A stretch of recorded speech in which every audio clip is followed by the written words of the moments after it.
Righto dudes, we're back. Okay, so today's got a heap in it, guys. Okay, so we're going to go and get the more tx3 stuff, and there's a fair bit of information there on injectors, ECUs for those all drive things, and pick up another B6 motor, another all-wheel drive setup. But for now, I'll give you a bit of an update on the VL. Okay, so for you guys that didn't see the live stream, picked up this VL. Okay, at the moment it's just aspirated, but if you guys remember, I had a mate that sold me a VL turbo setup, full setup. Okay, so RB30 turbo setup. So we've got all that to go in this, and that's what will be going in it. This thing is, it's okay, it's a bit rough. I found these wheels, which are a 3-piece ROH 17-inch wheel, which I think are going to suit this well. The plan is to get rid of the kit, because it's got an SS kit. So the front bar off this and the side skirts will be for sale if someone wants some VL stuff, right?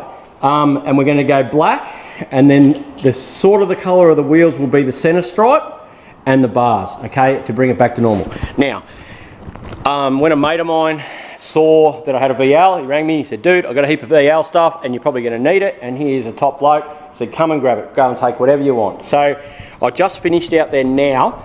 He's given me some strips, which we're going to need. I need a washer bottle because this one's old and perished.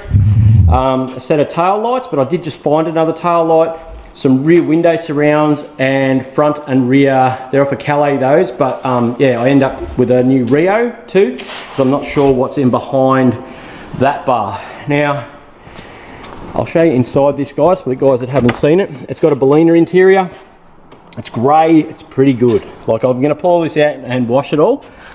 We just noticed then, so this window's missing, so we needed that strip. I just noticed there is another window there. There's the strip for on the side there. That there is still in a plastic sleeve. It was brand new, as well as the side pieces. Okay, so that's all pretty cool. The hood liner in this thing's good. So quite a good car. Like, it's, yeah. Now, most of them are rusted out along there, and this one is actually good. Got a big subwoofer, mate. Okay, so Leaf this morning started to put the fuel pump in. He put the first fuel pump in. Okay, he realised that the lift pump in the tank was shot, and there's another reason why I went to my mate's place to get a tank out of a car he had, another pump and all the rest of it. So hopefully Leaf will have this thing running today. I'm on my way, I'm loaded now, as you can see in the background. I don't know if you can see or not, but there's a cruiser on the truck. I've got to go down to Lowood and drop that off. So hopefully he'll have this going if he gets time in amongst customers. Yeah, so that's a VL update. She's a pretty good sort of thing, and it's going to be a pretty cool sort of car. But anyway, I'll show you what I've done yesterday with all this new tx3 stuff. Just see what you reckon. Righto, guys. Over here to get this new motor, gearbox, diff, and there's a heap of other bits too, but we'll show you his tx3 now. Okay, so this is an all-wheel drive one, the same as what I'm doing, except it's good. He's had it for years. Okay, in there he's just done seats. So what seats are these again? They're FPV Typhoon or Tornado Ute seats, and I just had them reupholstered with high density foam, new leather, new stitching, hand stitched, and I just used the factory rails. Just screwed them up, and they work great, and they're super comfortable, heaps of support. I love them. They do, they look really good. They're really He's nice. going to do a rear seat delete in his, which I'm going to consider with mine because it's only race car. But yeah, he's a lot bigger than me in the legs, but rear seat delete's a mod plate. I'll probably go the same way. But this thing is tidy. Like, look at the strips down the side. He found brand new taillights out of Japan, believe it or not. All the rear spoilers and stuff are around the place. They're actually I'm getting some built out of fiberglass, so they'll be brand new units out of fiberglass, so they aren't falling apart. There you go. Yeah. Righto. We'll have a look now about what I'm grabbing for my car from him, okay, and then explain why he's getting rid of all this gear and all the rest of it. Okay, so another 1.6 for my car. This is the one I'm going to use in my car. Lee's going to use the one out of the black Capri. It's only a standard turbo, standard manifold, but this manifold was something different, you said. So it's the Japanese delivered off the Familias, so they're just a better design. They don't crack as much, and they're resistant to heat a lot better. Yep. So I'm going to run this because obviously it's costing a lot to build two cars at once. I'm going to run a second-hand intercooler, so I've grabbed this one off him now. Okay, you can see where he ran that one out here. Okay. Now, the gearbox, which is down here, okay, so this is an original TX3 gearbox, and that's the transfer case. Now, with the car, this TX3, he's gone all out, like crazy stuff. So we'll show you the other transfer case and gearbox over here, and he'll explain what engine setup, gearbox setup, and transfer case he's going to run, and you'll see like that is just, well, it's going to focus. Okay, so that is just the transfer case for the gearbox, and that transfer case, as you can see, it's about the size of the gearbox. Is the size of this gearbox. So you can see the difference that's going to be between the two. Okay, and engine-wise, you're going to be running? So I'm going to be running a 1.8, so it's the model up of these cars, and a lot of MX-5s, fully built. So it'll have billet main caps, forged crank, rods, pistons, oversized valves, nice sized cams, and I'm going to run it with the Sprintex S5 335 supercharger. So it's a little bit bigger than an M90, sort of towards maybe the more M112, but because they're a twin screw, they're supposed to be, from what I can understand, is a lot more efficient.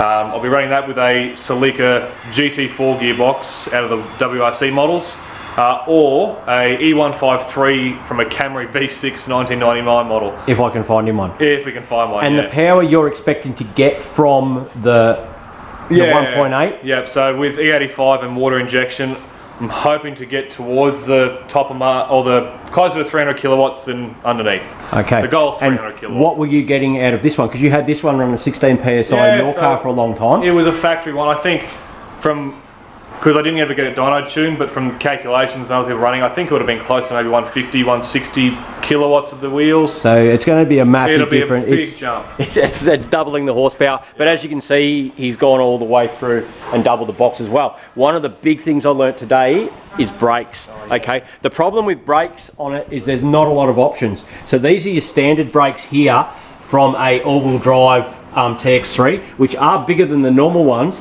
But with the research that he's gone through and done, these discs here are off a Galant. Yep. Okay, and it just so happens that in the yard I've got a Mazda Astina V6, yep. And it's those big calipers, because they're a single pot caliper and they've got twin pot spot calipers on the Mazda Astina, but I happen to have a wreck in the yard. Yep. So I can use those big discs. Yep. I think it might take a small amount of machining. Yeah, no, that's you can use that, those calipers, and they're either a massive single piston, but I'm pretty sure they're a two piston versus a single piston. Yep. They call them the 22V, so that's got an 18V stamp on it. I think it's just how they code it, and they call them a 22V, and they're a really good upgrade. So these are a massive rotor, real thick. Yeah. No, it's going to be huge. Stopping power. That's and it's a cheap upgrade too compared to Brembos and stuff like that. Righto, so what else we've got here is he's upgraded a lot of his wiring harness stuff. He's bought a lot of stuff out of the States. I'll let him explain because he knows what's going on. And I also bought fuel pump injectors and that sort of stuff for mine as well. A little bit of modification I've got to do, but that's all right.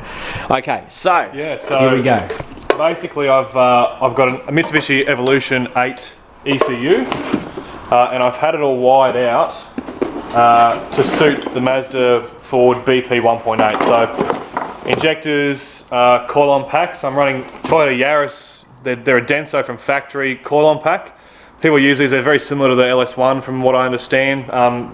Big spark, which is kind of what I'm after, especially with E85. I've got to burn everything up. But a cam angle sensor with Mitsubishi Evo cam angle sensor bits in it. So that's the BP, like I guess housing, and then the Evo 1.8, sorry, the 1.8 BP stuff in it. So it wires properly. Beautiful. I've got some 1000cc injectors, and I've got this map. It's basically just a map sensor on a aluminium port, and you can just sort of mount that anywhere. It's a boost reference, and then it uses, as opposed to using exhaust temp, you can convert that to intake air temperature. So that way then you can tune it using intake air temperature, but it's all been wired up really nicely with a tack adapter, so I don't have to stuff around. Yep, no, perfect day. It's it's really nice. Just so well done. I end up getting, so this is an Evo 8 ECU, which they do a lot of work with Evo 8 ECUs, where they can, they break them open, they know a lot about them, and to modify them to run that, which is something that we may have to look at for ours. So it's any of the ECUs, Evo 4 to 9, 4 to 9 apparently, one of the two. Yeah, can be used. Okay, so what I ended up getting off him were a fuel pump, Yep. Okay, so what was this pump again? That's an AEM 320 litre per hour fuel pump. Yep, okay. The injectors were their Coyote injectors? Yeah, so they're from the 5 litre Miami V8 supercharged ones, and I've just changed the O-rings and stuff on them to suit the 1.8. Yep, so they'll go straight in. I do have a bit of an issue between the plugs and my harness, but I may have to make a patch lead or change these ends. But that's all right. That's very, very minimal of things to do. So yeah, it's a lot to take in, I know, guys, but what all that means is I've moved forward. His thing's going to be an animal, and I won't be anywhere near it. But that brake upgrade, though, I'm absolutely wrapped with. I'm looking forward to going to play that. Yeah, all right, guys, we're going to get all this loaded up. Right, guys, so what do you reckon about all that? That's pretty cool. That guy knows a lot more than anyone should ever know about, yeah, all-wheel drive TX3s. But it's very good to know there's someone there with a lot of knowledge that we can utilise. And I just got back now. Okay, the Commodore head gaskets for the B6s. So that's them there. Bang. And timing belt and water pump kits for them as well. So a lot of our gear is starting to turn up. We've got clutches coming as well, and ARP head studs to go along with this stuff, so then we can get them onto stands and start doing them. All right, guys, I think that's enough for today. Make sure you like, make sure you subscribe, and we are going to get started on the Wednesday night lives. Not this Wednesday, but next Wednesday. I'm going to start to put a few segments together as well, showing some of your cars and a bit about who you guys are that follow the channel and have been involved. And for you guys that have been involved and pushed me to get back on track, thank you. Really appreciate it. I needed a push, needed to get back into it, and I think we're going to do good things in the coming months, guys. So thank you very much, and see you.